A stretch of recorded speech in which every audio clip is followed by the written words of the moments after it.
up? My name is Monica and welcome back to my channel, Comicat Creations. So today I'm filming from beautiful Southport, North Carolina, which is pretty much my favorite place in the entire world.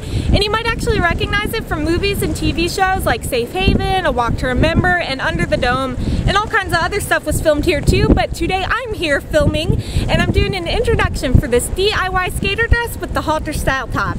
And I love this dress. I think it's really cute and it's pretty easy to sew, so I really hope y'all enjoyed the tutorial. And yeah, if you like it, don't forget to like this video and subscribe for more, and I guess I better get out of the sunshine and show y'all how to sew it. For this dress, you'll need about 2 yards of a smooth, stretchy knit fabric, plus a basic tank top to use as a template, and a circle skirt pattern. And if you don't have a circle skirt pattern made already, I show you exactly how to from the 1 minute to 2 minute mark in my easiest circle skirt ever tutorial. Start by folding a portion of your fabric in half and smooth it out, and if you're working with stripes, make sure you always keep them lined up evenly. Then fold the fabric over in the opposite direction so that it's large enough to fit your circle skirt pattern, and now your fabric should have 2 folds along the top edge and then 1 fold along the side. Lay your circle skirt pattern onto the fabric, making sure that the straight edges of the pattern line up with the folded edges of your fabric. Then pin it into place and cut along the curved edges so that when you remove the paper and unfold the fabric, you'll have one large continuous circle skirt, which you can set aside for now. To cut out your bodice pieces, start by folding the bottom edge of your tank top up so that it lays where you want the waist of your dress to be, and then fold it in half as well. Now fold a portion of your remaining fabric over, making sure that the stretch of the fabric runs in the direction I have the arrows going, and again, make sure all the stripes are lined up.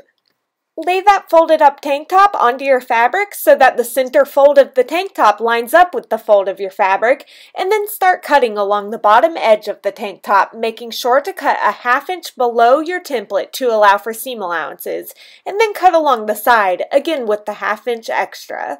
Now instead of cutting out the curved neckline and armhole, we actually need to create a halter shape. So to do this, cut a straight line right above the neckline until you reach the edge of the strap, just like I'm doing here. And then fold that strap out of the way and cut another straight line that connects down to the side of the bodice, so that once you unfold your fabric, you should have a shape very similar to what I have here. To cut out the back panel of the bodice, you literally just need to fold over the top section of the front bodice we just cut out so that you can only see the rectangle shape left over, then lay that piece onto your remaining fabric and use it as a guide to cut out another rectangle so that once you unfold it all, you'll have your front halter piece and your back rectangle piece. To attach them, lay the rectangle onto your front halter piece with the correct sides of the fabric facing together and pin and sew along the sides. And because we're working with stretch fabric, make sure to use a ballpoint needle and sew with either a stretch or a zigzag stitch. My favorite stitch to use with stretch fabric is my machine's straight stretch stitch, which looks similar to a regular straight stitch, but along with the other stretch or zigzag stitches, it actually allows your seams to be stretched, whereas a regular straight stitch would break when stretched. Our next step is to hem the sides and back of the bodice, so make sure the wrong side of your fabric is facing up, and beginning on one side, fold the raw edge over 1/4 inch once, then fold it again another 1/4 inch and pin it down. Then keep double folding and pinning around to the back of the bodice, and then back up the opposite side. It might take a little maneuvering to get those joints where the front and back are sewn together to lay neatly, but you'll get them. And make sure to leave the top front neckline alone for now because we'll finish it later. Once it's all pinned down, sew to secure the hem into place. And for this I decided to sew with a decorative stretch stitch for a cool little design detail, although you could just use whichever stretch or zigzag stitch you were using before.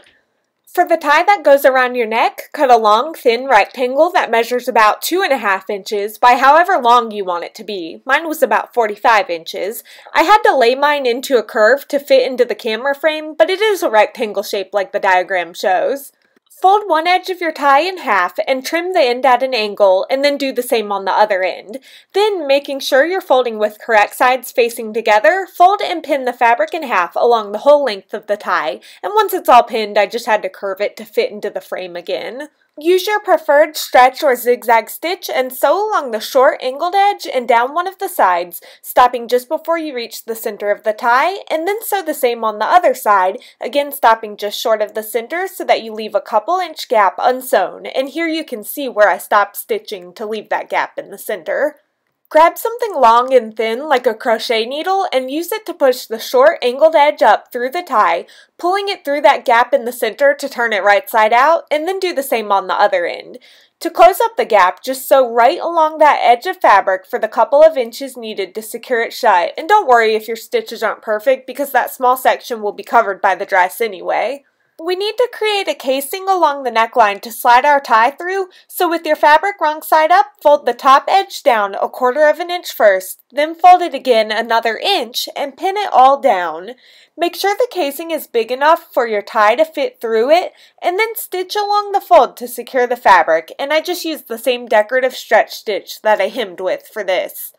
Attach a safety pin to the end of your tie and feed it through the casing so that now you'll have a halter bodice that you'll tie around your neck, and the fabric can even be gathered around the tie to create a cool ruched detail along the neckline.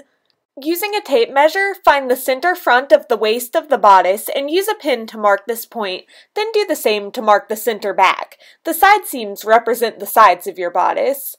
We also need to equally mark the front, back, and sides of the skirt's waist, so decide where you want the front of your skirt to be, and I measured the center of the pattern to make sure it was even, and then marked the front with a pin.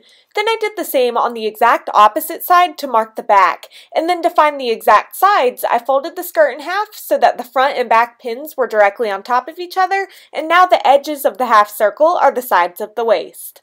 Now to attach the bodice and skirt together, make sure your skirt is inside out and your bodice is right side out, and slide the bodice neck first through the skirt's waist so that the correct sides of the fabric are now facing together. Line up the pins that represent the center back of both the bodice and skirt together and pin them into place. Then match up and pin the center fronts together. And finally, match up the side seams of the bodice to the side pins of the skirt and pin them together as well. So now the waistlines are equally pinned into 4 equal sections, and then you'll just want to pin in smaller increments around the whole waist, which will just make it easier to sew the pieces together. And once you do that, sew them into place using your preferred stretch or zigzag stitch, and now your bodice and skirt are attached. To hem the skirt's bottom edge, make sure your fabric is wrong side up and fold the raw edge over 1/4 of an inch once, then fold it again and pin it down, repeating until you've got a few inches pinned. Begin sewing the pinned section of the hem down, and I wound up using a regular straight stitch for this since it's quicker to sew and the bottom hem doesn't need to be stretched at all, but you can use whatever stitch you prefer. And then once you get to the section of fabric that's unpinned, continue by double folding and then sewing a few inches at a time as you go.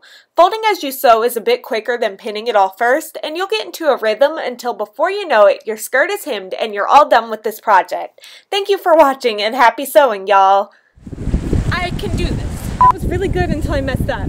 Oh, look. Sorry, wait, hold on. Oh. Ugh. Ugh. I'm not doing good again.